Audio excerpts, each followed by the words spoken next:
अपना अनुभव लिखा, I feel my self God निराकार।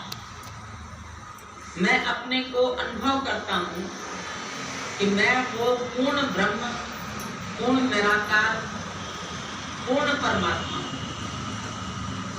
जो मैं पूर्ण परमात्मा हूँ, आई फील माई सेल्फ, वो मैं फील करता हूँ कि मैं ही वो निराकार साकार रूप में सबके हित के लिए प्रकट हुआ। और एक दिन जब इसका कार्य पूरा हो जाएगा, उस समय ये फिर अपने निराकार स्वरूप में विलीन हो जाएगा। जैसे उपजे नानका लीनताई में, जहाँ से उत्पत्ति हुई है उसी में ही लीन हो जाएगा। जिस निराकार से ये शरीर साकार होकर के आया, इसको मन मिली, इसको इंद्रियां मिले, इसको आकर्षित करने वाले पदार्थ मिले, लेकिन जब ये अपने असली स्वरूप को जान जाएगा तो फिर ये नकली बातों में फंसेगा नहीं। गोपियां कृष्ण को बोलती थी हमको अपना अधराम रख दो। अब लोग इसको शायद गलत सेंस में लेते होंगे, लेकिन उनका नाम क्या था, उनका मन क्या था? जो सुख धरा का नहीं, अधरा। अधर हम होठों को भी कहते हैं, और अधर उसको भी कहा जाता है जो सुख इस धरती के नहीं, इस इंद्रियों के नहीं है, शरीर के नहीं है, जो अधरा, जो इस शरीर से परे, धरा से परे।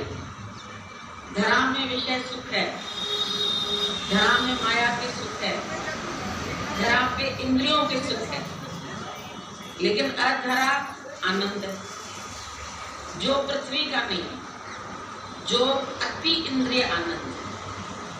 गीता में भगवान ने इसको बोला अति इंद्रिय आनंद, इसको तुम प्राप्त करो।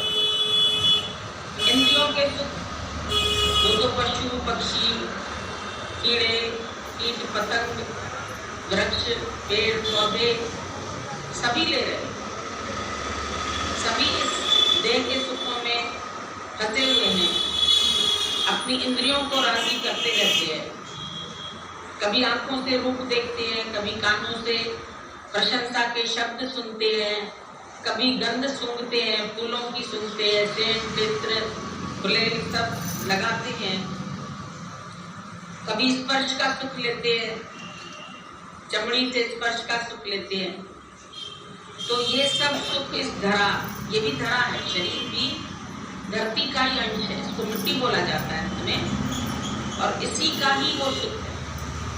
पर जो धरती के सुखों से परे, देह के सुखों से परे, इंद्रियों के सुख से परे, माया के रस से परे, जो अति इंद्रिय आनंद है, जो आनंद न आनंद नहीं हो जाए। संसार के सुख दुख में परिवर्तित हो जाते हैं। आज एक पति है, लड़की बहुत खुश है, बहुत मजे में है, बहुत हंसती है, नाचती है, इंद्रियों के रस में, माया के रस में घूमना फिरना सब उसको अच्छा लगता है। पर एक पति के जाने पर सब सुख है उसके पास, उसके सब सुख जीरो हो जाते।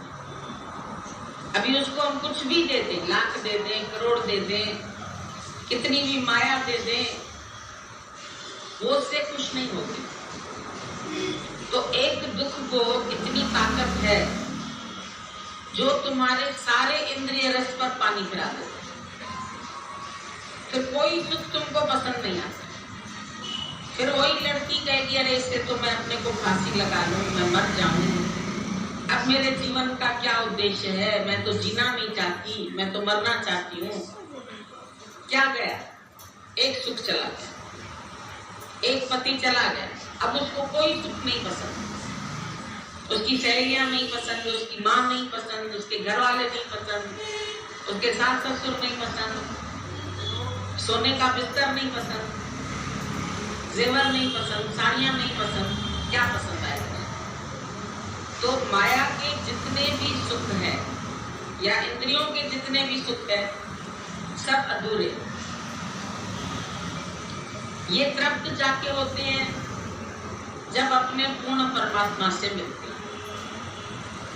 जब तक पूर्ण परमात्मा से मिलन नहीं हुआ तब तक मनुष्य द्वंद्व जोड़ों में खुश रहता है। संसार में जितने भी सुख है उनके पीछे दुख है। लाभ है तो हानि है, मान है तो अपमान है, यश है तो उसके बाद अपयश भी है, जीत है तो हार भी है। जितने संसार के सुख है उन सब का द्वंद्व जोड़ा है, पर इस आनंद का द्वंद्व नहीं। द्वंद्व युद्ध को भी बोला जाता है। आपस में बहुत द्वंद्व चल रहा है, झगड़ा चल रहा है। दो भाइयों का भी झगड़ा, बाप बेटे का भी झगड़ा है, माँ बेटे का भी झगड़ा है, पति पत्नी